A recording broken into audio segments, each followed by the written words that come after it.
السلام علیکم ورحمۃ اللہ وبرکاتہ۔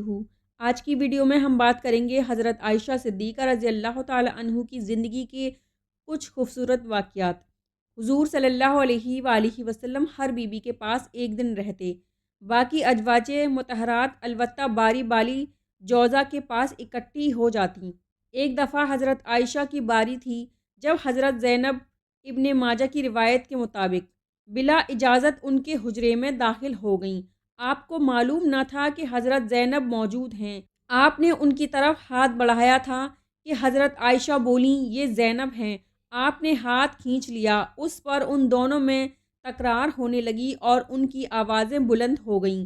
ادھر نماز کھڑی ہونے لگی تو حضرت ابوبکر صدیق رضی اللہ تعالی عنہ نے آپ کو بلا لیا۔ حضرت عائشہ بولیں ابھی نماز ادا کرنے کے بعد میرے والد مجھے خوب ڈانٹیں گے۔ ایسا ہی ہوا، حضرت ابوبکر نے انہیں سختی سے ڈانٹا۔ تم حضرت صلی اللہ علیہ وآلہ وسلم کے سامنے اس طرح بولتی ہو؟ ایک بار رسول اللہ صلی اللہ علیہ وسلم حضرت عائشہ کے پاس آئے تو انہوں نے پوچھا آج کہاں رہے؟ فرمایا اے حمیرہ ام سلمہ کے پاس تھا۔ کہا ام سلمہ سے آپ کا جی نہیں بھرتا؟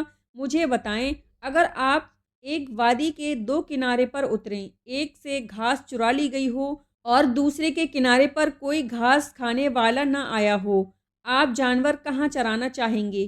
فرمایا وہ جس کا سبزہ چکھا نہ گیا ہو۔ میں آپ کی دوسری عورتوں کی طرح نہیں، میرے علاوہ ہر عورت دوسرے مرد کے پاس رہی ہے۔ حضور صلی اللہ علیہ وآلہ وسلم مسکرا دیے۔ شاہ روم مقوقس نے رسول اللہ صلی اللہ علیہ وسلم کو ایک کپتی باندی ہدیہ کی۔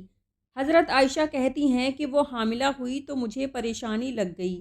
ابراہیم کی ولادت ہوئی لیکن ماریا کو دودھ نہ آتا تھا۔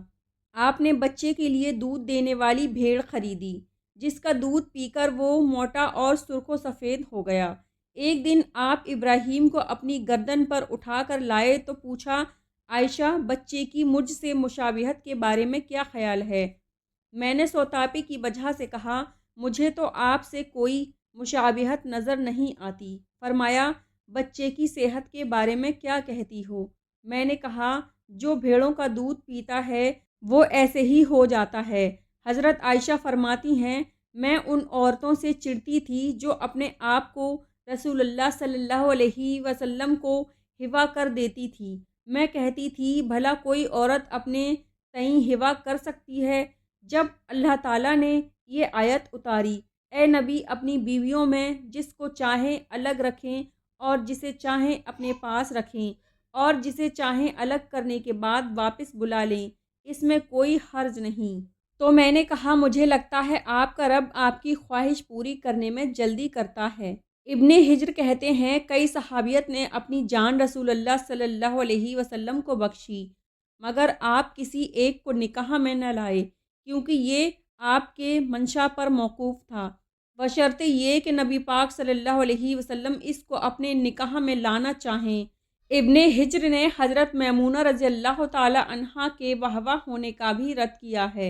ام المومنین حضرت سودا بنت زمعہ نے اپنی باری کا دن حضرت عائشہ کو دے دیا تھا، چنانچہ حضور صلی اللہ علیہ وسلم حضرت عائشہ کے یہاں 2 دن قیام فرماتے۔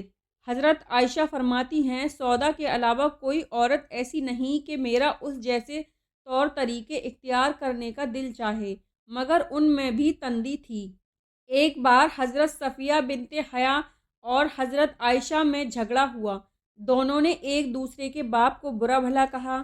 رسول اللہ صلی اللہ علیہ وسلم نے سنا تو فرمایا صفیہ تم ابوبکر کو گالی دے رہی ہو؟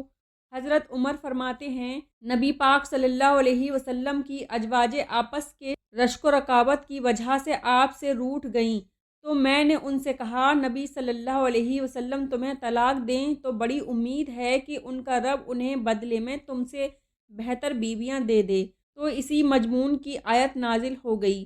ایک سفر میں نبی صلی اللہ علیہ وسلم کے ساتھ جانے کے لیے حضرت عائشہ اور حضرت حفصہ کے نام کا قرہ نکلا۔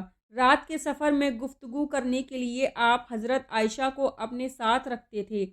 حضرت حفصہ کو اس پر رشک آیا، انہوں نے حضرت عائشہ سے کہا تم میرے اونٹ پر سوار ہو جاؤ اور میں تمہارا اونٹ پکڑ لیتی ہوں، دیکھتی جاؤ کیا بنتا ہے۔